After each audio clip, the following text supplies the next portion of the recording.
1991 ആരാധനാലയ നിയമത്തിൻ്റെ സാധുത ചോദ്യം ചെയ്തുള്ള ഹർജികൾ പരിഗണിക്കുന്നതിനായി പ്രത്യേക ബെഞ്ച് രൂപീകരിച്ച് സുപ്രീം കോടതി.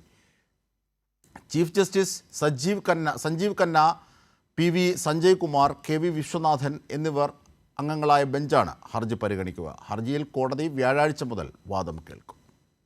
വിവരങ്ങളുമായി സിബി ജോസഫ് ഞങ്ങളുടെ പ്രതിനിധി ചേരുകയാണ്. സിബി, കേരളത്തിലടക്കം നിരവധി തർക്കങ്ങൾക്ക് നിദാനമായേക്കാവുന്ന നിർണായകമായ വാദങ്ങളാണ്. എന്തൊക്കെയാണ് ഇതിന്റെ വിശദാംശങ്ങൾ?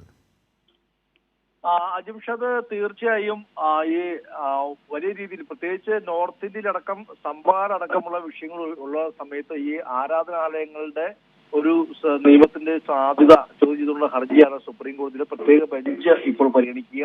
അതായത് ഈ രാജ്യത്തിന് സ്വാതന്ത്ര്യം ലഭിച്ച 1947 ആരാധനാലയങ്ങളുടെ അവസ്ഥ എന്താണോ അത് അതേപടി തുടരണം എന്നുള്ളതാണ് 1991 പ്ലേസസ് ഓഫ് വർഷിപ്പ് ആക്ട് അഥവാ ആരാധനാ നിയമം എന്ന് പറയുന്നത്. ഈ നിയമം ചോദ്യം ചെയ്തുകൊണ്ടാണ് ഇപ്പോൾ BJP നേതാവായ അശ്വിനി കുമാർ ഉപാധ്യായ അടക്കം വിവിധ ഹർജികൾ ഈ 2020 മുതൽ സുപ്രീം കോടതിയിൽ പരിഗണനയുണ്ട്. ഈ ഒരു ഹർജിയാണ് ഇപ്പോൾ ചീഫ് ജസ്റ്റിസ് സഞ്ജീവ് ഖന്ന അധ്യക്ഷനായ ബെഞ്ച് പ്രത്യേകമായ ബെഞ്ച് രൂപീകരിച്ചുകൊണ്ട് ഹർജികൾ പരിഗണിക്കുന്നത്.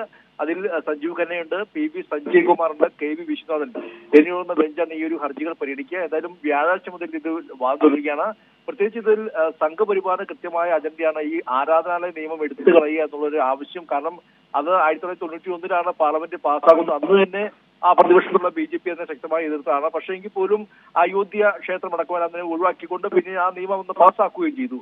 എന്നാലും ഇതിന് പക്ഷെ ഇപ്പോഴും പല പല കീഴ്ക്കോടതികളിലും ഈ ഒരു സമ്പൽ അടക്കമുള്ള അല്ലെങ്കിൽ ഗ്യാൻബാഗ് അടക്കമുള്ള ആരാധനാലയങ്ങളിൽ സർവേ നടത്താൻ വേണ്ടി ഇതുപോലെ ഹർജി വരികയും ഈ ഹർജി എല്ലാ നിലയും ഇങ്ങനെ സിബി ജോസഫാണ് വിവരങ്ങൾ വിശദാംശങ്ങൾ നൽകിയത്.